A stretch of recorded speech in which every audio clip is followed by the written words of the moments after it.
नमस्कार मित्रांनो, कथेचा ठेवा या चॅनलमध्ये आपलं स्वागत आहे। आज आपण माता शैलपुत्रीचे महत्त्व आणि माहिती पाहणार आहोत।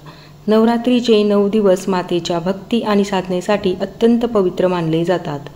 राजा हिमालयाची कन्या पार्वतीच्या रूपातील शैलपुत्रीची नवरात्रीच्या पहिल्या दिवशी पूजा केली जाते। माता शैलपुत्रीबद्दल आज आपण अधिक माहिती जाणून घेऊयात। अशी मान्यता आहे की हिमालय हा पर्वतांचा राजा आहे। तो खंबीर आहे, त्याला कोणीही हलवू शकत नाही। जेव्हा आपण भक्तीचा मार्ग निवडतो तेव्हा आपल्या मनात भगवंतावर अशीच अढळ श्रद्धा असली पाहिजे, तरच आपण आपले ध्येय गाठू शकतो। यामुळे नवरात्रीच्या पहिल्या दिवशी शैलपुत्रीची पूजा केली जाते। माता शैलपुत्रीच्या जन्माची पौराणिक कथा आहे, ती आपण आता पाहूया। शैलपुत्री मातेला सती असेही म्हणतात। सती प्रजापती दक्ष यांची कन्या होय। वडिलांच्या विरोधात सती मातेने भगवान शिवांशी विवाह केला होता। त्यानंतर काही वर्षांनी प्रजापती दक्षने मोठा यज्ञ करण्याचे ठरवले। यासाठी त्याने सर्व देवी देवतांना आमंत्रण पाठवले, परंतु भगवान शिवाला नाही। देवी सतीला आमंत्रण येणार हे चांगलेच माहीत होते, पण तसे झाले नाही। ती त्या यज्ञाला जायला हताश होती, पण भगवान शंकरांनी नकार दिला। यज्ञाला जाण्याचे निमंत्रण मिळालेले नाही, त्यामुळे तेथे जाणे योग्य नसल्याचे त्यांनी सांगितले। सती राजी झाली नाही आणि यज्ञाला जाण्यासाठी पुन्हा पुन्हा आग्रह करत राहिली। शेवटी श्रीहट्टपूर्वक शिवांनी सतीला तिथे जाण्याची परवानगी दिली। सती जेव्हा तिचे वडील प्रजापती दक्ष यांच्या घरी पोहोचली तेव्हा तिने पाहिले की कुणीही तिच्याशी आदर आणि प्रेमाने बोलत नव्हते। त्यांच्या इतर बहिणीचे कौतुक सुरू होते, पण कुणीही सतीची चौकशी सुद्धा केली नाही। केवळ आईने सती मातेला प्रेमाने मिठी मारली। एवढंच नाही तर सतीच्या इतर बहिणींनी सतीच्या संसाराची थट्टा केली। तसेच सतीचा पती भगवान शिव यांचाही तिरस्कार केला। खुद्द राजा दक्ष यांनीही त्यांचा अपमान करण्याची संधी सोडली नाही।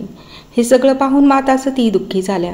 त्यांना स्वतःचा आणि भगवान शंकराचा अपमान सहन होत नव्हता। त्यामुळे रागाच्या भरात सतीने त्यांच्या यज्ञाचा अग्नीत स्वतःला झोकून देऊन आपले प्राण अर्पण केले।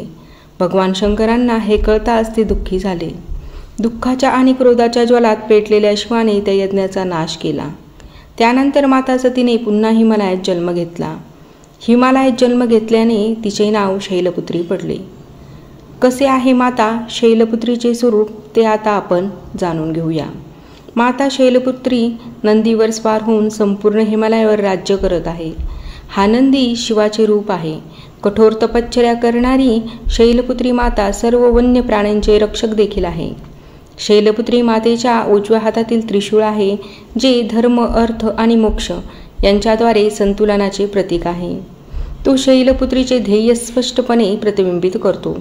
डाव्या हातात उमललेले कमळाचे सुंदर असे फूल आहे। माता शैलपुत्रीची पूजा कशी करावी ते आपण जाणून घेऊया। हिंदू पौराणिक कथामध्ये कलश हे गणेशाचे रूप मानले जाते, त्यामुळे सर्वप्रथम घटस्थापना केली जाते। घटस्थापनेनंतर कलशाची प्रतिष्ठापना करून दुर्गा मातेला पूजेला येण्यासाठी आमंत्रित करा। या उपासनेमध्ये सर्व तीर्थक्षेत्रे, नद्या, समुद्र, नवग्रह, दिशा, नगरदेवता आणि ग्रामदेवता यासह सर्व योगिनींना आमंत्रित करा। एका लाकडी पाटावर लाल कापड पसरा, त्यावर माता शैलपुत्रीची प्रतिमा मूर्ती स्थापित करा। त्यावर कुंकू लावून शम लिहा। त्यानंतर हातात फूल घेऊन शैलपुत्री देवीचे ध्यान करा। मातेचे पहिले रूप असलेल्या माता शैलपुत्रीला नैवेद्य म्हणून गायीचे तूप अर्पण केले जाते। या दिवशी उपवास केल्यानंतर मातेच्या चरणी गायीचे शुद्ध तूप अर्पण केल्याने आरोग्याचा आशीर्वाद मिळतो आणि उपवास करणारा व्यक्ती निरोगी राहतो। माता शैलपुत्रीचे मंदिर कुठे आहे हे आपण जाणून घेऊया। शैलपुत्री माता काशीनगरी वाराणसी येथे आहे। तिथे शैलपुत्रीचे एक अतिप्राचीन मंदिर आहे। त्याबद्दल असे मानले जाते की माता शैलपुत्रीचे दर्शन घेतल्याने भक्ताच्या मनोकामना पूर्ण होतात। नवरात्रीच्या पहिल्या दिवशी म्हणजेच घटस्थापने दिवशी जो भक्त मा शैलपुत्रीचे दर्शन घेतो त्याच्या वैवाहिक जीवनातील सर्व संकटे दूर होतात, असेही म्हटले जाते। सर्वांना नवरात्रीच्या पहिल्या दिवसाच्या खूप खूप शुभेच्छा। माहिती ऐकल्याबद्दल धन्यवाद।